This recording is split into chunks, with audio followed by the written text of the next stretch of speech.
Very happy evening, friends. So இன்னைக்கு session ஆரம்பிக்கிறதுக்கு முன்னாடி ஆஸ் யூஷுவல் நம்மளுடைய ஒரு மோட்டிவேஷனல் ஸ்டோரியோட ஆரம்பிக்கலாம். இங்க பார்த்தோம்னா இரண்டு பானையின் கதைகள் அப்படிதான் இந்த கதைக்கோட பேரே. ஸ்டோரி ஆஃப் டூ பாட்ஸ், இரண்டு பானைகளின் கதை. அப்படி என்ன கதை இதுல பார்த்தோம்னா, இரண்டு பானைகள், ஒண்ணு வந்து நீர் நிறைஞ்சிருக்கு, இன்னொன்னு வந்து எம்டியா இருக்கா மாதிரி இருக்கு. ஒண்ணு வந்து சோகமா இருக்கு, அதாவது எதுல எம்டியா இருக்கோ அது சோகமா இருக்கு, ஒண்ணு நிறைஞ்சிருக்கிறது ரொம்ப சந்தோஷமா இருக்கு. கண்டிப்பா அதுல நீர் இருந்ததுன்னா அது சந்தோஷம் தானே, அதனால தானே அது சந்தோஷமா இருக்கு அப்படின்னு நினைச்சுப்பீங்க. There is a story behind it.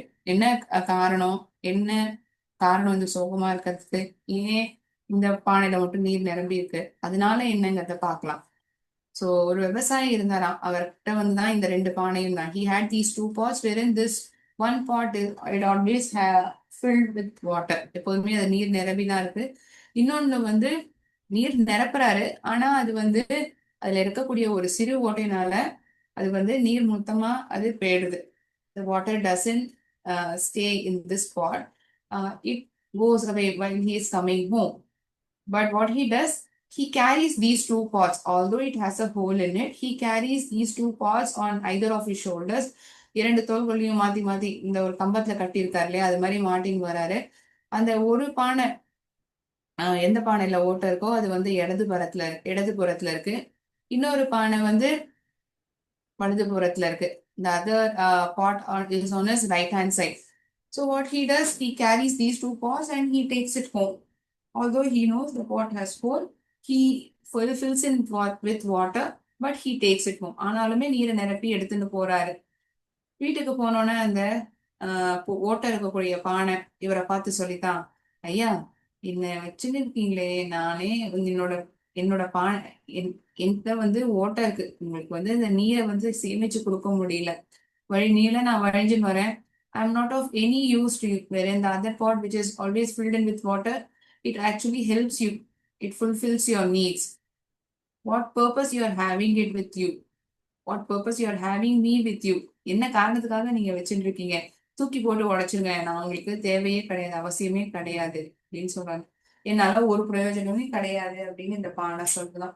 அதுக்கு அவர் சொல்றாரா, நீயாவே எப்படி சொல்ற, நீ எனக்கு வந்து ஒரு விதத்துலயும் உபயோகம் இல்லைன்னு.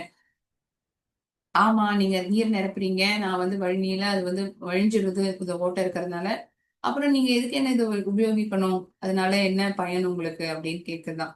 அதுக்கு அவர் சொல்றாரா, நீ எப்பயாவது கவனிச்சிருக்கியா, நான் உன்னை வந்து கொண்டு வரத இடது புறத்துலதான் நீ இருப்ப, வலது பக்கத்துல இந்த நீர் நிரம்பி பானை தான் வலது புறத்துல இருக்கும். அப்படின்னா நீ வழி நீள கவனிச்சுன்னு வந்தேன்னா, the way that is the path through which we travel, on the left hand side there would be lot of flowers, gardens, நிறைய தோட்டங்களா இருக்கும். அந்த வழியில இருக்கக்கூடிய பூக்களுக்கும் அந்த செடிகளுக்கும் நீ நீரை தர, you are watering the plants which is on the left hand side, whereas this water which is getting filled in with whereas the water which is filled in the other pot, it is completely full, so it serves my need. Whereas you are giving water to the plants which is on the way. நீ எத்தனை செடிகள் வந்து பூத்து குடும்பறதுக்கு உதவிகரமா இருக்க தெரியுமா, அது வந்து செழிப்பா வளர்றதுக்கு நீ எவ்வளவு உதவிகரமா இருக்க, நீ என்னடானா என்னால ஒரு உபயோகமும் இல்லைன்னு சொல்ற. இதுல இருந்து என்ன தெரிஞ்சுக்க முடியும் நம்ம அப்படின்னா, என்னதான் அந்த ஓட்டை உள்ள பானையா இருந்தாலுமே அதுவும் வந்து ஒரு பர்பஸை சர்வ் பண்றது. It also serves the needs of flowers and the plants which is on the way. Yes. So what lesson can we earn from this story? Everyone is having a potential, a talent. None of us are considered to be based. இது நம்மளால வந்து ஒரு பிரயோஜனம் கிடையாது, நம்மளால ஒன்றும் பண்ண முடியாது அப்படின்னு நம்மளே வந்து தாழ்த்தியோ சுமாரா நம்ம நினைச்சுக்க வேண்டாம். Every one is a gifted child. எல்லாருக்குமே ஒரு திறன் இருக்கு. அதை நம்ம என்ன சிறந்தவங்க, நம்மளால என்ன பெஸ்டா கொடுக்க முடியும், மற்றவங்களோட ஒப்பிடாம நம்மளுடைய வாழ்க்கையை நம்ம வாழ்ந்தாலே அது சிறப்பானதா இருக்கும். Each one of us are different when we look at good in everyone. அதே மாதிரி நம்ம மற்றவங்கள்ட்ட இருக்கக்கூட குறைய சொல்லாம அவங்கள்ட்ட இருக்கக்கூடிய நிறைய நம்ம சொன்னோம்னா, it will definitely make them grow. We will also be growing. எப்படி வளருவோம், இந்த மாதிரி வளருவோம்னா நல்ல எண்ணங்கள் உடைய நபரா நம்ம மாறுவோம். we will never find faults in others. We will definitely take only good things in others.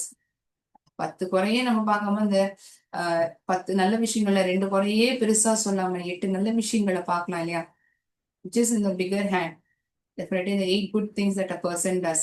So let us all look good in each one of us and never feel low about us. நம்மளை பத்தி ரொம்ப தாழ்ந்ததாவோ இது என்னால முடியாது, நான் ஒன்னுத்துக்கும் என்னுடைய சகோதரனோ என்னுடைய நண்பரை போல நான் இல்லை, என்னால இவ்வளவுதான் முடியும், இப்படி நாமளே சுமாரா நினைச்சுக்க வேண்டாம். Each one of us are good at something or the other. We will definitely take a look on it and we will definitely grow. That good note, we will start today's session. இந்த ஒரு நல்ல எண்ணத்தோட நம்ம இனியோட கிளாஸ ஆரம்பிக்கலாம். இனியோட session எதை பத்தினது அப்படின்னா, நம்ம போன கிளாஸ்ல இந்த ஹோமோஃபோன்ஸ் ஸ்டார்ட் பண்ணியிருக்கோம். But I hope we started with homophones. So homophones are those words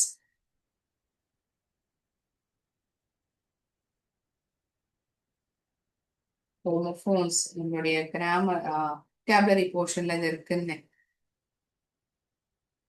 ஹோமோனா same, ஒரே மாதிரியான. Same.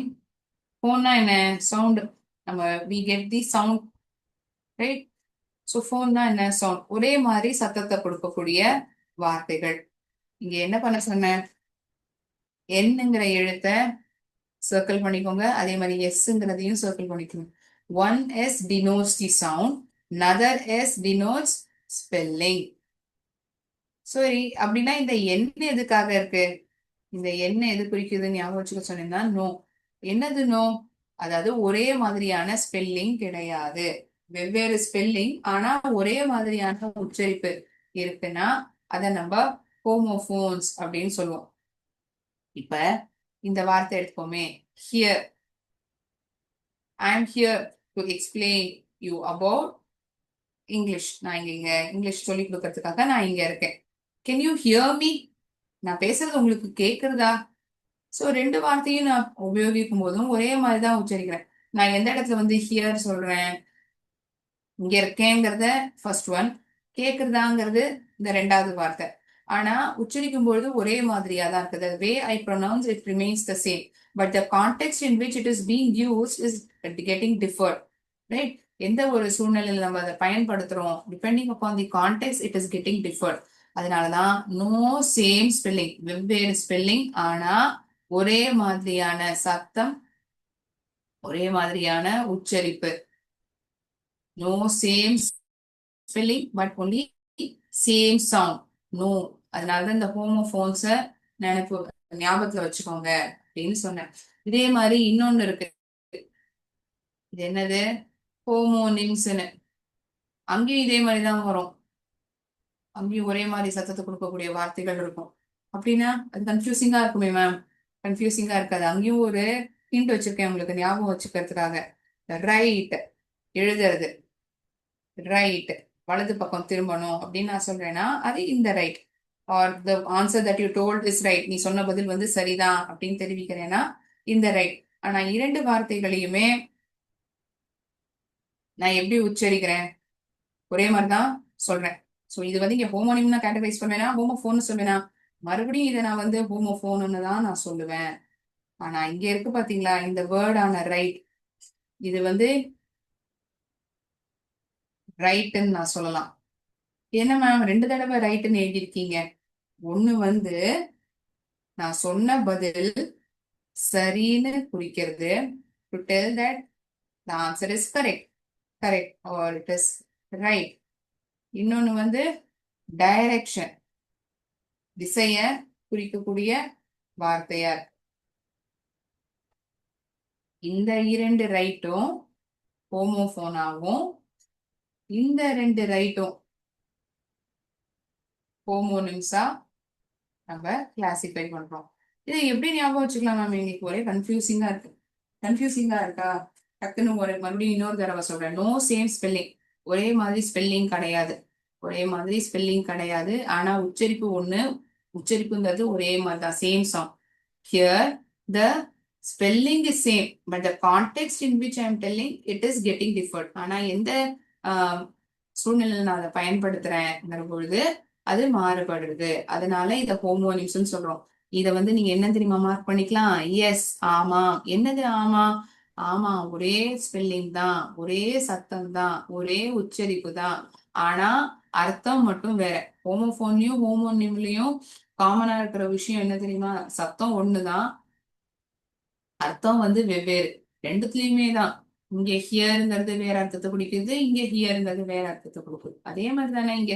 Although the spellings R the same, என்னதான் ஸ்பெல்லிங் ஒன்னா இருந்தாலும் அர்த்தம் வந்து ரெண்டும் வேற தானே. எந்த கான்டெக்ட்ல நான் சோ சாரி எந்த கான்டெக்ட்ல நான் சொல்றேனோ அது பொறுத்து இது மாறுது இல்லையா? That is the reason this is been considered as homonyms. This is being considered as homophones. Yes, இந்த இதை ஞாபகம் வச்சுக்கோங்க. வையும் எஸ்ஸையும் சர்க்கிளோ அண்டர்லைன் பண்ணி வச்சுக்கோங்க. இங்க ஹோமோபோன்ஸ்ல N and S no same spelling, ஒரே மாதிரியான ஸ்பெல்லிங் கிடையாது. ஆமாம், ஒரே மாதிரியான ஸ்பெல்லிங், ரைட், ஒரே மாதிரியான எழுத்துக்கள். These are categorized as homonyms. உங்களுக்கு வேற ஏதாச்சும் ஹோமோபோன்ஸ் தெரிஞ்சா நீங்க சொல்லுங்களேன். which you use in your which have used in your daily life. ஏதாச்சும் பயன்படுத்திருக்கீங்க அப்படின்னா நீங்க சொல்லலாம், தெரிவிக்கலாம்.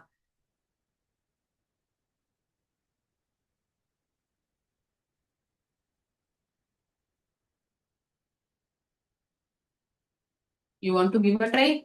உங்களுக்கு தெரிஞ்ச பதில நீங்க சொல்லலாம்.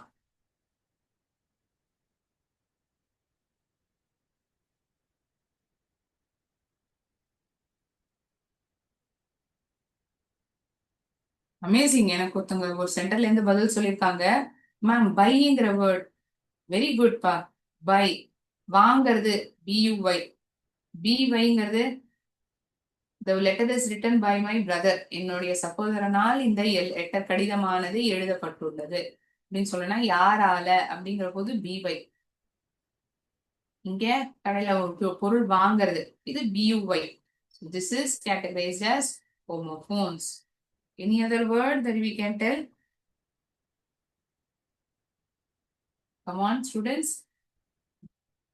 One got answer from one of the centers. Like this, I expect participation from remaining centers as well. மத்த சென்டர்ல இருந்தும் நீங்க பார்ட்டிசிபேட் பண்ணுவீங்க நான் நம்புறேன். ஹோமோபோன்ஸுக்கு வேற ஏதாச்சும் உதாரணம் கொடுக்க முடியுமா உங்களால?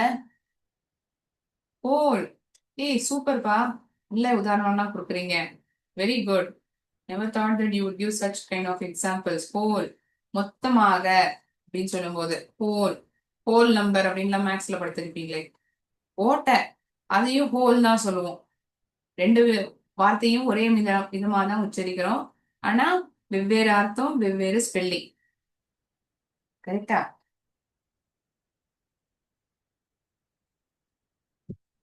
சூப்பர்.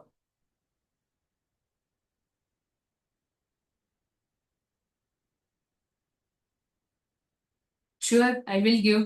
ஒரு சென்டர்ல இருந்து வந்திருக்கு. Can you give more examples for homonyms மேம்னு சொல்லியிருக்கீங்க, சொல்லலாமே.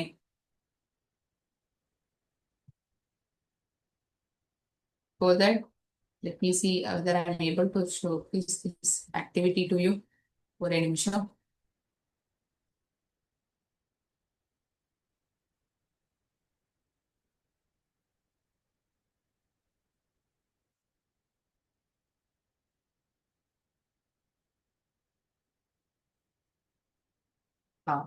இப்போ ஹோமோஃபோன்ஸ் ஹோமோனிம்ஸ் பார்த்துருந்தோம் இல்லையா? ஹோமோனிம்க்கு வந்து ஒரே விதமான ஸ்பெல்லிங் தான், ஆனா என்ன கான்டெக்ட்ல வந்து உபயோகிக்கிறோங்கிறது மாறுபடும்னு. கரெக்டா? இங்க பாருங்க, இந்த உதாரணங்கள் வந்து உங்களுக்கு உதவிகரமா இருக்கும். ஒரு கேம்.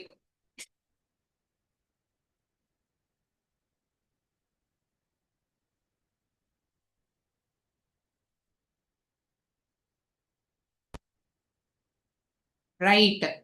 ஒண்ணு வந்து சரிதான், நான் ஏற்கனவே இந்த எக்ஸாம்பிள கோட் பண்ணிருப்பேன், சரிதான். இன்னொன்னு திசை, வலது பக்கம், இட் இண்டிகேட்ஸ் ரைட் டைரக்ஷன். ஒண்ணு கையில அணிய நம்ம வாட்ச், இன்னொன்னு ஒன்னா சேர்ந்து பாக்குறாங்க பாருங்க, கரெக்ட்.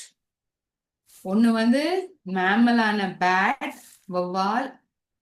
இன்னொன்னு அடிக்கக்கூடிய இந்த மட்டை, பேட். ஒண்ணு நம்ம கையில அணியறது, the ring that we wear on our fingers. இன்னொன்னு மணி அடிக்கிறது, பெல் ரிங்ஸ், பெல் ரேங் அப்படின்னு சொல்லுவோம், மணி அடிச்சது அப்படின்னு சொல்லுவோம்.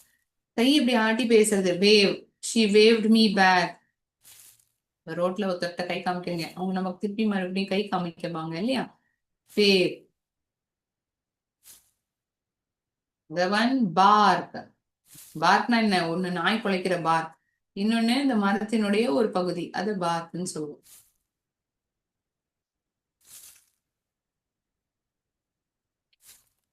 Other one is crane, that which lifts. கனமான பொருள்களை அதை தூக்கும் இல்லையா, அந்த crane. இன்னொன்னு இந்த பறவையான crane. See here, it is homonym. Why it is homonym? Same spelling, but two contexts in which it is being told. அதனாலதான் இந்த ஹோமோனிம்னு நம்ம சொல்றோம். சூப்பரா? ஓகே, செக் பண்ணி பார்க்கலாம்.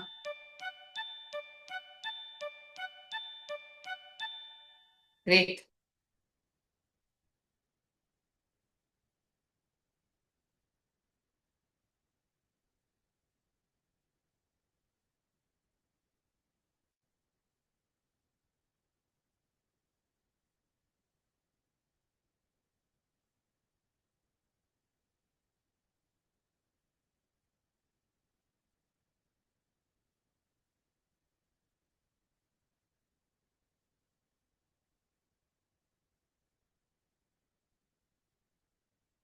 அடுத்தபடியாக நம்ம பார்க்க போறது அப்ரிவியேஷன் அண்ட் ஆக்ரோனிம்ஸ். அப்ரிவியேஷன்னா என்ன? ஒரு short and form of a word or a phrase, அதுதான் நம்ம அப்ரிவியேஷன் சொல்றோம். Short and form of word or a phrase. இங்கெல்லாம் பயன்படுத்துறோம். அம்மா சொல்லுவாங்க, போய் ஏடிஎம்ல போய் பணம் எடுத்துன்னு வாடா அப்படின்னு சொல்லுவாங்க இல்லையா? ஏடிஎம்ல போய் பணம் எடுத்துன்னு வா அப்படின்னு சொல்லுவாங்க. ஓடிபி வந்திருக்கும் உன் போனுக்கு, அது என்ன ஓடிபின்னு கொஞ்சம் படி அப்படின்னு சொல்லுவாங்க. சோ இங்க படிக்கும்போது இந்த மாதிரி சொல்லும்போது நீங்க ஒரு விஷயம் கவனிச்சிருக்கீங்களா? அந்த தனித்தனி எழுத்துக்களா தான் நம்ம அதை உச்சரிக்கிறோம், ஒரு வார்த்தையை உச்சரிக்கிற மாதிரி நம்ம அதை உச்சரிக்கல. என்ன மேம் சொல்ல வரீங்க, புரியல அப்படின்னு தோணும். கிளியராவே சொல்றேன். அப்ரிவியேஷன், ஆக்ரோனிம்ஸ், இந்த ரெண்டு விஷயமும் கொடுத்துருக்காங்களா? நான் என்ன சொல்ல வரேன், உங்களுக்கு இது ரெண்டுமே பார்த்தோம்னா எக்ஸ்பேண்ட் பண்ற மாதிரி தோணும். ஓடிபினா என்ன? One time password. ஏடிஎம்னா என்ன? எனி டைம் மெஷின் அப்படின்னு சொல்றோம். Sorry.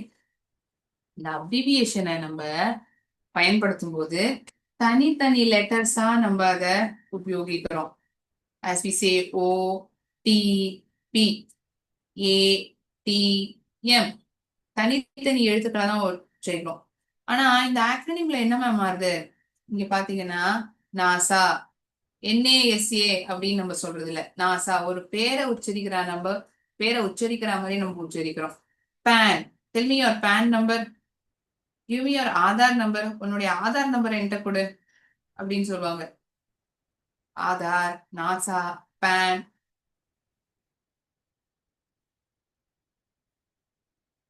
Yeah, you would have seen such kind of abbreviation. NGO, very good.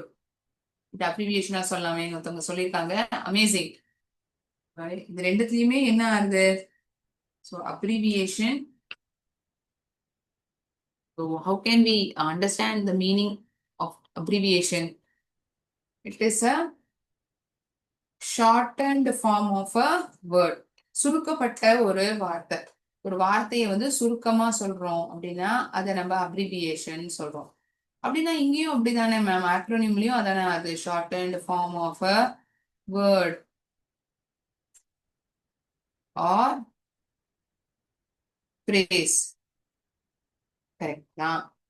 இங்க வந்து இதை நான் தனித்தனி எழுத்துக்களா படிக்கிறேன், இங்க வந்து ஒரு வார்த்தையை சேர்த்து படிக்கிற மாதிரி இருந்தா எப்படி இருக்கும், அது மாதிரி நான் உச்சரிக்கிறேன்.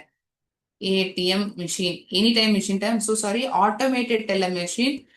Sorry, I would have told it mistakenly, automated teller machine. Acronym, it is again shortened from a phrase and it is usually made up of initial letters of a phrase. ஆரம்பத்துல இருக்கக்கூடிய வார்த்தைகள் எழுத்துக்களை வச்சு அது செய்யப்படுறது. Usually this acronym is also shortened from of a word or a phrase, usually made up of initial letters. ஆரம்ப எழுத்துக்களை பயன்படுத்தி இத வந்து எழுதப்பட்டிருக்கு. Initial letters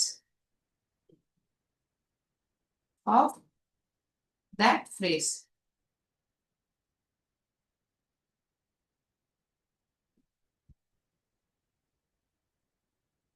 RAM, random access memory. ROM, read only memory. PAN, அக்கனே சொன்ன மாதிரி permanent account number.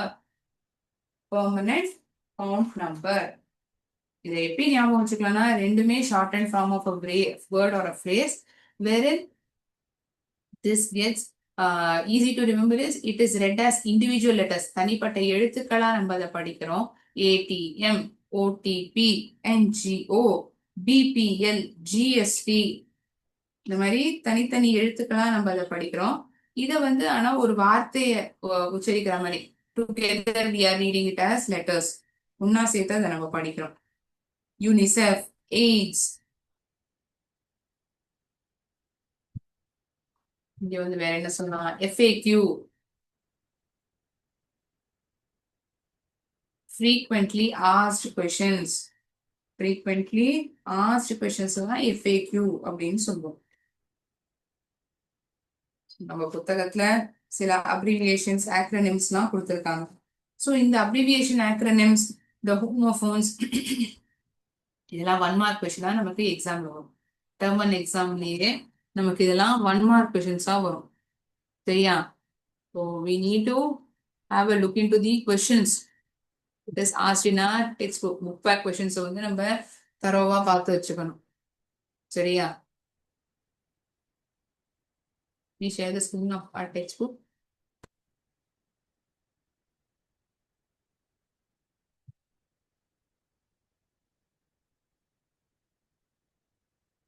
ECG. ECG ECG வந்து என்ன? அப்ரிவியேஷனா ஆக்ரோனிமா? It is abbreviation. Okay, இதனுடைய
sorry, there was a technical glitch.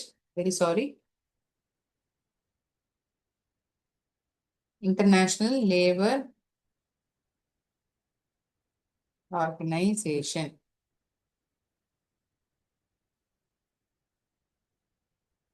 SCERT. இந்த வார்த்தைகள்லாம் நம்ம புத்தகத்துல கொடுத்துருக்காங்க இல்லையா, இதெல்லாம் நம்ம நல்லா ஞாபகம் வச்சுட்டோம்னா mostly questions are ask from the book back questions. 99% நம்ம புத்தகத்தில் இருக்கக்கூடிய கேள்விகள் தான் வருது. ஓகேயா? இதை நல்லா நம்ம படிச்சு வச்சோம்னா state council of education,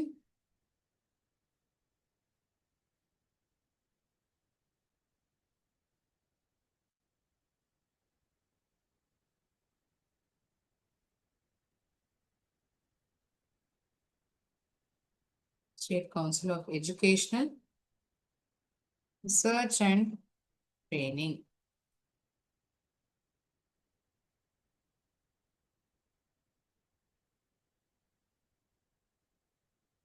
IIT. IIT in Indian Institute of Technology.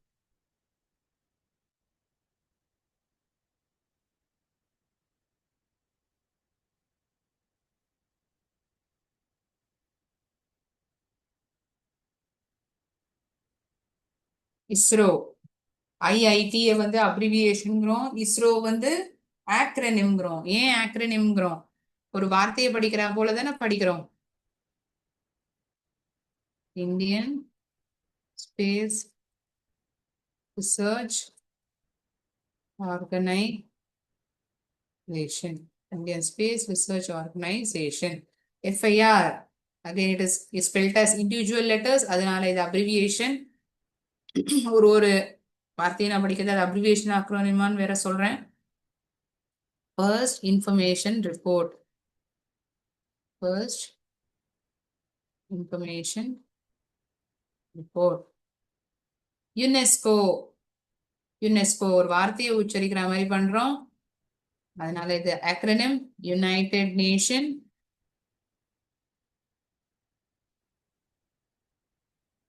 United Nations educational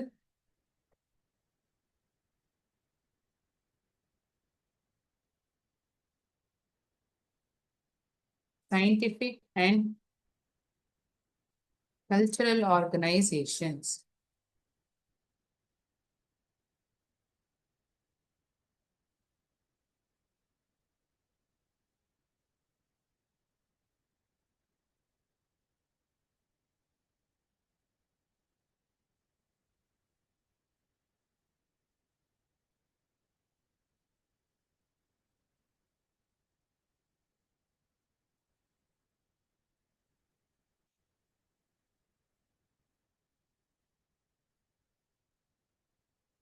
UNICEF.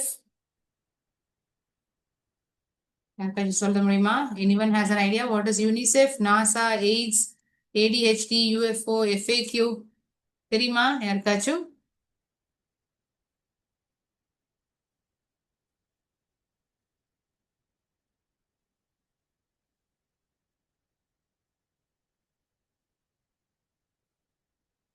NASA, National Aeronautics and Space Research Administration. Space Administration, correct. National Aeronautics and Space Administration.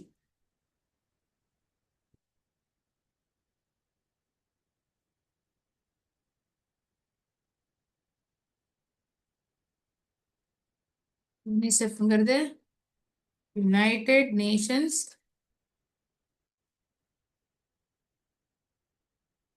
International Children's Emergency Fund. குழந்தைகளுடைய அவசர பாதுகாப்பு உதவி. Emergency fund.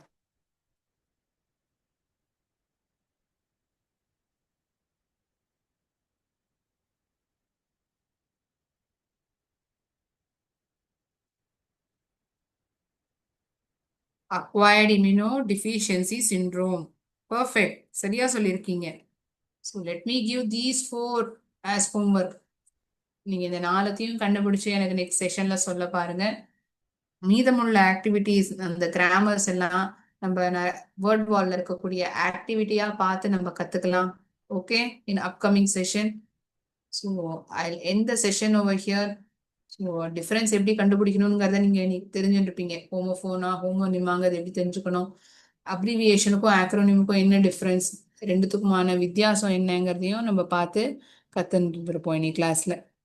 So இன்னி செஷனை நான் இதோட end பண்ணிக்கிறேன். அடுத்த கிளாஸ்ல நம்ம சந்திக்கலாம். நன்றி. வாழ்க பாரதம், வெல்க தமிழர்.